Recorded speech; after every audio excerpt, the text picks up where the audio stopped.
Hello YouTube, it's Danny here, and I know I haven't posted for a really long time, but here we are, and this is more a post to show you sort of that I've got a bit of a setup going now, and I'm just going to just kind of walk you around it.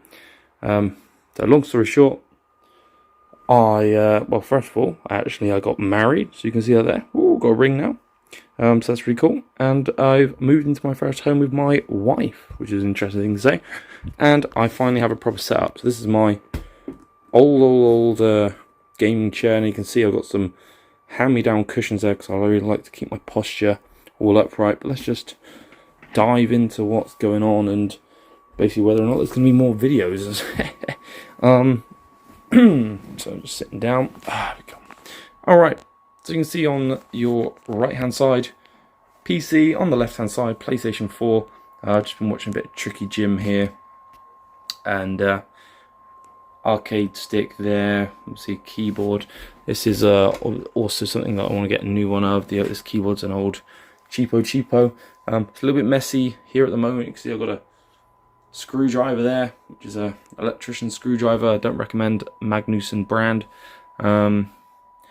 Old coffee mug here. This is Big Dick's coffee, and some cards that I need to file. You might, if you're a keen eye, you might see here. This is new Fusion Strike, so they'll be going away soon.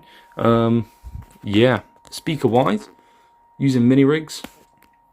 I don't like mini rigs. I'm going to explain to you. I'm going to go on a little rant here actually. Oh god, here we go. Little rant.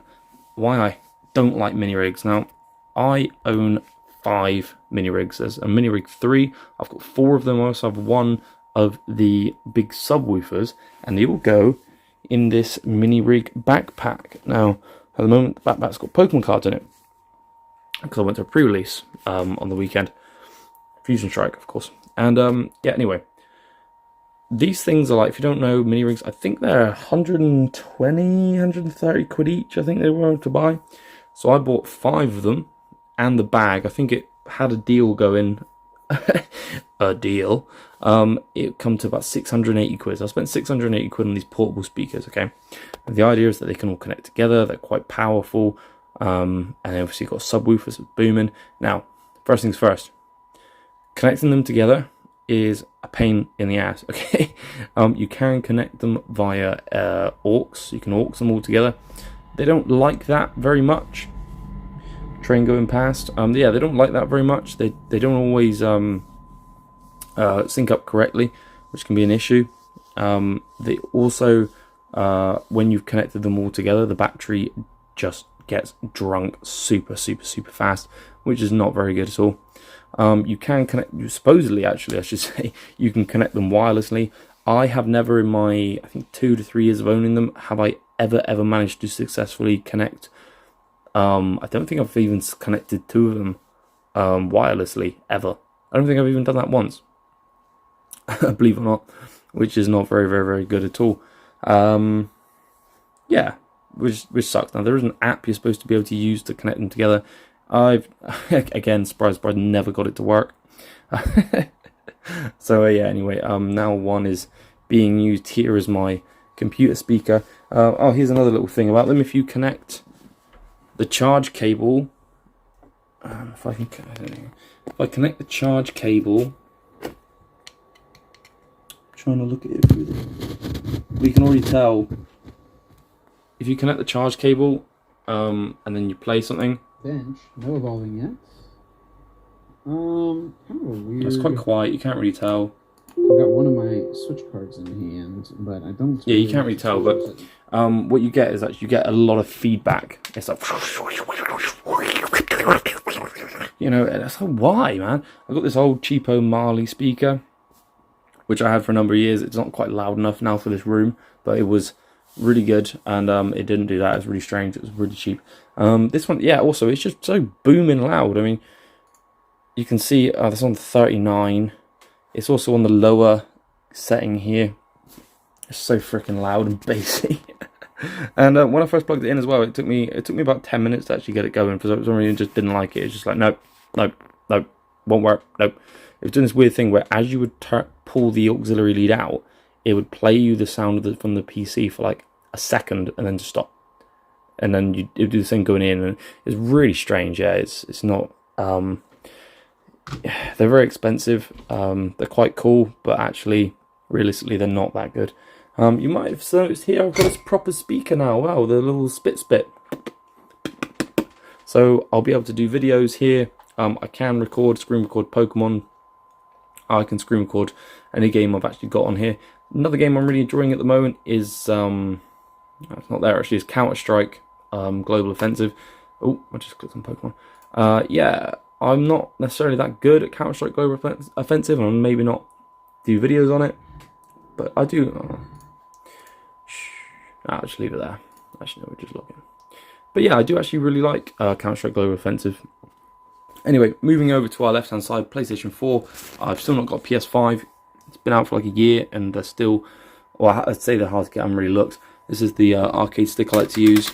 Now, the cool thing now is that with what we set up here that we've got, I can actually play the PS4 version of Tekken 7 and record it, because I've got, you can see down here, this little green box thing. This is a thing that you can plug in and then screen record on the PC.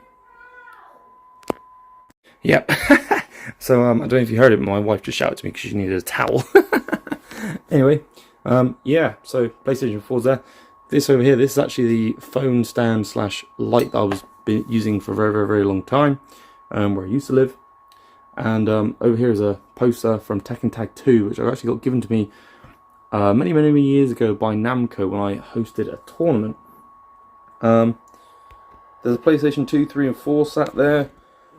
That's my PC. We won't go in specs because I don't really know. Me and my friend built it, mainly him. Some games. Yeah, it's still a work in progress, like just tidying everything up. If you're wondering, I mean, that's a 3DS, that's a 2DS, and then there is a Vita back there as well.